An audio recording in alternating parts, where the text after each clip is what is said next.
Hello students, स्वागत है आपका आपके अपने यूट्यूब चैनल अपना स्कूल प्लस पर। मैं अश्मिता आप लोगों को आज क्लास 10th का इकोनॉमिक्स चैप्टर 4 वैश्वीकरण और भारतीय अर्थव्यवस्था पढ़ाने वाली हूँ। आज हम लोग नया चैप्टर 4 जो है जिसका टाइटल क्या है, वैश्वीकरण और भारतीय अर्थव्यवस्था, आज हम लोग ये शुरू करेंगे।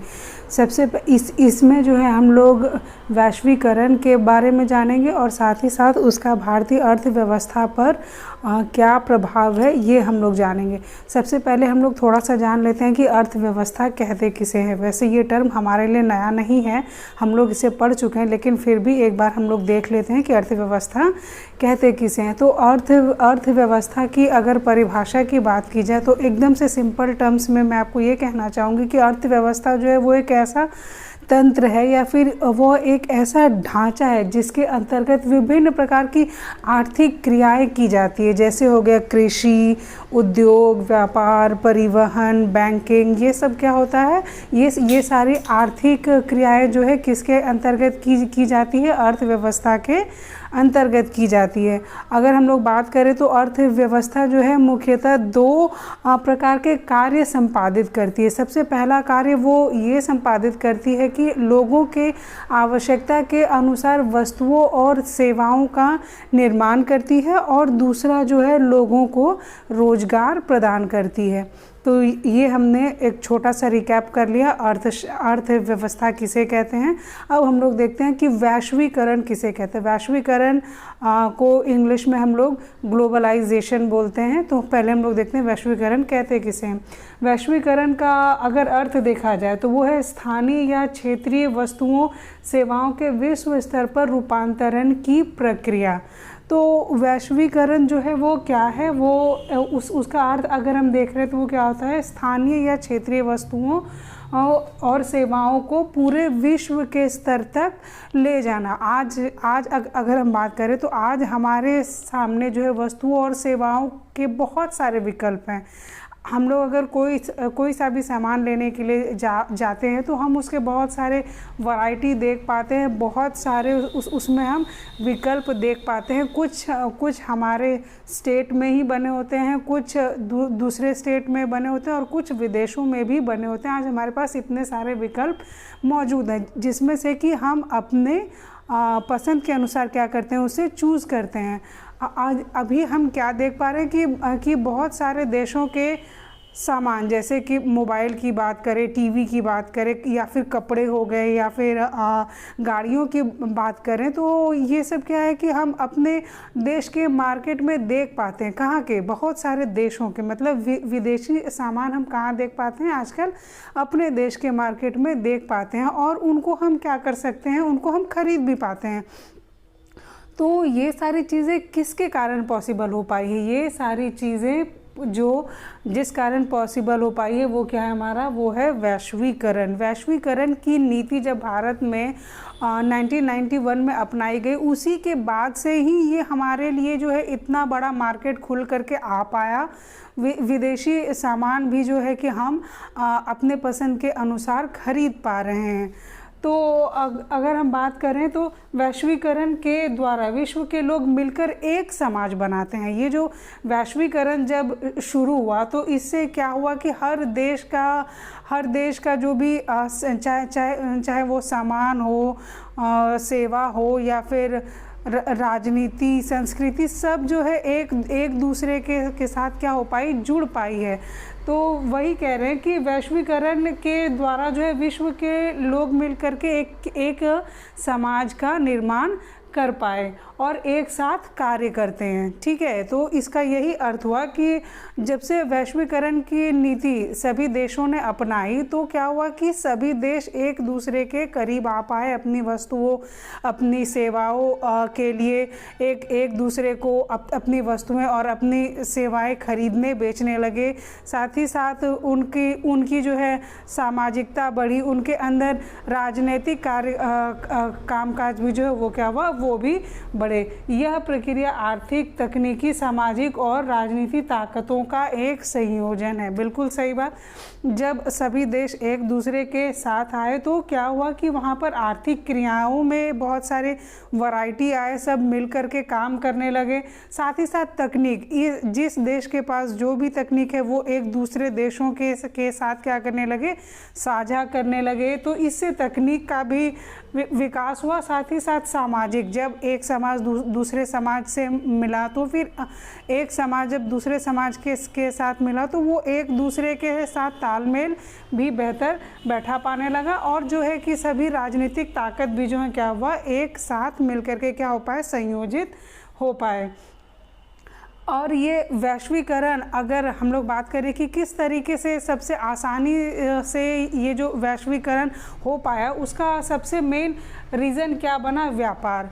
व्यापार जो है वो दूरस्थ देशों को आपस में जोड़ने का मुख्य जरिया बना। ये व्यापार ही सबसे पहले जो है, जो कि सभी देशों को एक साथ जोड़ने का क्या बना, एक मुख्य जरिया बना। और इसी में से एक बहुत ही इम्पॉर्टेंट चीज़ कौन सी बनी, वो बनी हमारी बहुराष्ट्रीय कंपनी। बहुराष्ट्रीय कंपनियां, सबसे पहले हम लोग देख लेते हैं कि बहुराष्ट्रीय कंपनियां होती क्या है। तो बहुराष्ट्रीय कंपनी जो है वह है जो एक से अधिक देशों में उत्पादन पर नियंत्रण अथवा स्वामित्व रखती है। ये कंपनियां जो होती है वो एक ही देश में नहीं फैली होती, ये बहुत सारे देशों में फैली होती है। वहाँ पर जो है उत्पादन, और वहाँ उन कंपनियों में जो भी उत्पादन होता है उस पर क्या रखती है, वो नियंत्रण रखती है, और साथ ही साथ उस पर क्या रखती है, स्वामित्व रखती है। मतलब वो जो है वहाँ पर जो भी उत्पादन होता है उसके ऊपर नियंत्रण और स्वामित्व ये कौन रखती है, ये रखती है ये बहुराष्ट्रीय कंपनियां। उदाहरण के तौर पर हम देखें तो ये है कोका कोला, माइक्रोसॉफ्ट, IBM, ये सब जो है इन्हें हम किसी एक देश में नहीं पाते हैं। इनका मार्केट इतना वाइड है कि ये जो है हर देश में अपनी अपनी कंपनी खोल करके हैं, और ये हर देश में अपने वस्तु और सेवाओं का क्या करते हैं, उत्पादन करते हैं। अगर बात की जाए बहुराष्ट्रीय कंपनियों की, तो बहुराष्ट्रीय कंपनियां जो है उन प्रदेशों में कार्यालय तथा उत्पादन के लिए कारखाने स्थापित करती है जहां उन्हें सस्ता श्रम एवं अन्य संसाधन मिल सकता है। बहुराष्ट्रीय कंपनियां वह उन्हीं जगहों पर अपना ऑफिस खोलती है, साथ ही साथ अपना प्लांट लगाते है या फिर कारखाने स्थापित करती है जहां उसे सस्ता श्रम मिलता है। सस्ता श्रम मतलब जहां पर कम पैसे में उसे ज़्यादा लेबर मिल जाते हैं उसके कंपनी में या फिर उसके जो है कारखाने में काम करने के लिए, और साथ ही साथ अन्य संसाधन मिल जाते हैं। अन्य संसाधन जैसे भूमि हो गए या फिर मशीन हो गए, ये सब मकान हो गए, ये सब जो है कि उसे संसाधन जो है सस्ते में मिल सके, जिससे कि उत्पादन का लागत, मतलब जो वस्तु और सेवा जो उत्पादित की जा रही है उसमें जो लागत लग रहा है, जो कॉस्ट, वो उन बहुराष्ट्रीय कंपनियों को जो कॉस्ट जो बियर करना पड़ रहा है वो क्या हो सकता है, वो कम जाए, और साथ ही साथ क्या हो, उसे लाभ क्या हो, अधिक से अधिक कमाया जा सके। तो बहुराष्ट्रीय कंपनियां वहीं पर अपना जो है कार्यालय, अपना ऑफिस और अपना कारखाना लगाती है जहां उसे सस्ता श्रम मिलता है, साथ ही साथ उसे अन्य संसाधनों की भी कोई कमी नहीं होती, और उससे जो है कि वहाँ अपने वस्तु और सेवाओं को बनाने में लागत भी कम आता है और लाभ जो है वो अधिक कमा सकते हैं। इसका एक एग्जाम्पल हमारे बुक में दिया हुआ है। हम क्या देखते हैं कि वहाँ पर एक एग्जाम्पल दिया हुआ है कि औद्योगिक उपकरण बनाने वाली एक बड़ी कंपनी जो कि अमेरिका के अनुसंधान केंद्र में अपने उत्पादों का डिज़ाइन तैयार करती है। एक जो है औद्योगिक उपकरण बनाने वाली जो एक कंपनी है वो अपने कंपनी के लिए जो है अनुसंधान केंद्र, कहाँ के, अमेरिका के अनुसंधान केंद्र में उत्पादों के लिए डिज़ाइन तैयार करती है, और उसके बाद उसके पुर्जे वो कहाँ तैयार करती है, वो पुर्जे तैयार करती है चाइना में, और फिर जो है कि उन सभी पुर्जों को जो है जहाज से मेक्सिको और पूर्वी यूरोप ले जाया जाता है, और वहाँ पर उन्हें फिर क्या किया जाता है, जोड़ा जाता है उन पुर्जों को, और जब वो सारे पुर्जे जोड़ करके जब उत्पाद तैयार हो जाते हैं तो फिर उन उत्पादों को क्या किया जाता है, पूरे विश्व में बेचा जाता है। और इसी बीच में जो है कि ये जो कंपनी है वो क्या करती है, अपने ग्राहक सेवा का भारत स्थित कॉल सेंटरों के माध्यम से क्या करती है, संचालन करती है। ऐसा वो इसलिए करती है क्योंकि चीन में जो है उसे सस्ता जो है उसे पुर्जे बनाने के लिए जो है वहाँ पर टेक्नोलॉजी उसे क्या मिलती है, सस्ता मिलता है। और उसके बाद जो है कि मेक्सिको और जो यूरोप है वो उसके लिए ज़्यादा निकट हो रहा है, तो फिर वहाँ पर ले जा कर के वो अपने सारे पुर्जों को क्या करते हैं, जोड़ते हैं। और भारत में जो है कि चूँकि उसे बहुत ही ज़्यादा कुशल इंजीनियर मिल जाते हैं जो कि उत्पाद के तकनीकी पक्षों को अच्छे से समझते हैं, और यहाँ पर उसे इंग्लिश बोलने वाले भी शिक्षित लोग मिल जाते हैं। तो क्या होता है कि जो कि ग्राहक देखभाल सेवाएं जो है वो अच्छे से कर पाते हैं। तो ये सभी चीज़ें अगर एक बहुराष्ट्रीय कंपनियां जो कि अलग अलग देशों से अलग अलग तरीके की सेवाएं और वस्तुएं ले करके जब फिर वो अपना जो है एक उत्पाद बना करके मार्केट में बेचती है, तो क्या होता है कि वो उसकी जो लागत हुई, मतलब जो सामान बनाने में जो उसे कॉस्ट लगा, वो क्या होता है 50 to 60% जो है वो क्या कर पाती है, उसमें बचत कर पाती है। इसी वजह से ये बहुराष्ट्रीय कंपनियां जो है वो अलग अलग देशों में फैली हुई होती है, और हर जगह से वो जहां से जिस तरीके का फ़ायदा उठा पाती है वहां से वो उसी तरीके का फ़ायदा उठा करके अपने वस्तुओं और सेवाओं का निर्माण करती है और फिर उसे क्या करती है, पूरे विश्व में बेचती है। बहुराष्ट्रीय कंपनियां वैश्विक स्तर पर वस्तुओं और सेवाओं का उत्पादन करती है, साथ ही वैश्विक स्तर पर अपना उत्पादन बेचती है। बिल्कुल, ये जो एग्जाम्पल जो हमने देखा इससे यही हम देख पाए कि ये जो बहुराष्ट्रीय कंपनी जो कि हमने एग्जाम्पल में देखा कि औद्योगिक उपकरण बनाने वाली एक बड़ी कंपनी वो क्या कर रही है, डिज़ाइन तैयार कर रही है, अमेरिका के अनुसंधान केंद्र में पुर्जे बना रही है, कहाँ पर, चाइना में, फिर उन पुर्जों को असेंबल कर रही है मेक्सिको और पूर्वी यूरोप में, और उसके बाद जो है कि उसके लिए वो कॉल सेंटर के माध्यम से जो ग्राहक सेवा ले रही है वो कहाँ से ले रही है, वो भारत से ले रही है, और उसके बाद जो है कि वो बेच कहाँ रही है, पूरे वर्ल्ड में अपने उत्पाद बेच पा रही है। और ये सब पॉसिबल किसके कारण हो पाया, जब से सभी देशों ने ये वैश्वीकरण की नीति अपनाई है।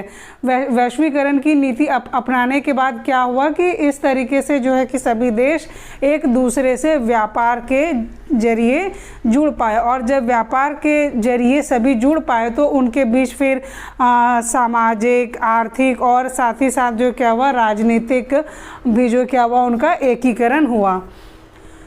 बहुराष्ट्रीय कंपनियां उसी स्थान पर उत्पादन इकाई स्थापित करती है जो बाजार के नज़दीक हो, जहां कम लागत पर कुशल और अकुशल श्रम उपलब्ध हो, और जहां उत्पादन के अन्य कारक जैसे भूमि, भवन, मशीन आदि की उपलब्धता सुनिश्चित हो। बिल्कुल सही, बहुराष्ट्रीय कंपनियां ऐसा नहीं है कि वो कहीं भी अपना ऑफिस या फिर अपना कारखाना खोल देती है, वो वैसी ही जगह पर अपनी उत्पादन इकाई सेटअप करती है जहां जो कि बाजार के नज़दीक होती है, और जहां पर कम लागत में, मतलब कम पैसे में उसे कुशल, ट्रेंड और जो अनट्रेंड काइंड ऑफ जो है कि लेबर उसे इजीली मिल जाते हैं, और साथ ही साथ वहाँ पर उत्पादन के अन्य कारक जैसे कि भूमि, भवन, मशीन आदि ये सब जो है उसे अच्छी तरीके से आसानी से क्या हो पाए, उपलब्ध हो पाए।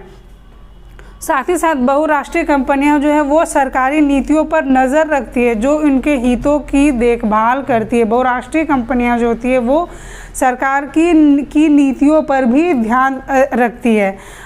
वो उन्हीं देशों में जाना ज़्यादा पसंद करते हैं जहाँ की जो है कि सरकार की नीतियाँ उनके लिए फेवरेबल होती है, और जहाँ वो उन्हें जो है कि सारी सुविधाएं सरकार प्रोवाइड कराती है, और जो है कि वहाँ पर वो ज़्यादा से ज़्यादा मुनाफा कमा पाए, वैसे ही जगहों पर बहुराष्ट्रीय कंपनियाँ अपना ऑफिस खोलती है, अपना क्या खोलती है, कारखाना या फिर अपना प्लांट खोलती है। परिसंपत्तियों जैसे भूमि, भवन, मशीन और अन्य उपकरणों की खरीद में व्यय की गई मुद्रा को निवेश कहते हैं। क्या कहते हैं, निवेश, परिसंपत्ति, जैसे कुछ चीज़ों के को जो भी चीज़ें उत्पादन में काम आती है, जैसे भूमि हो गई, भवन, मशीन और जो अन्य उपकरण है, जिस भी तरीके का जो है कि उत्पादन हो रहा है उस बेसिस पर जो भी उपकरण है, तो उन सब के खरीद में जो व्यय की जाती है, उन सब को जो खरीदने में जो इन्वेस्टमेंट किया जाता है, जो पैसे खर्च किए जाते हैं, उसे क्या कहते हैं, उस मुद्रा को निवेश कहते हैं। बहुराष्ट्रीय कंपनियों द्वारा किए गए निवेश को विदेशी निवेश कहते हैं, और जो बहुराष्ट्रीय कंपनियां जो निवेश करती है उसे क्या कहते हैं, विदेशी निवेश कहते हैं। और ये निवेश जो है इस आशा से किया जाता है कि ये परिसंपत्तियां जो है क्या करेंगी, वो लाभ अर्जित करेंगी। आशा है कि आज का क्लास आप लोग समझ पाए होंगे। कल हम लोग मिलते हैं फिर इसके आगे के टॉपिक के साथ। तब तक हमारे चैनल पर बने रहिए। धन्यवाद।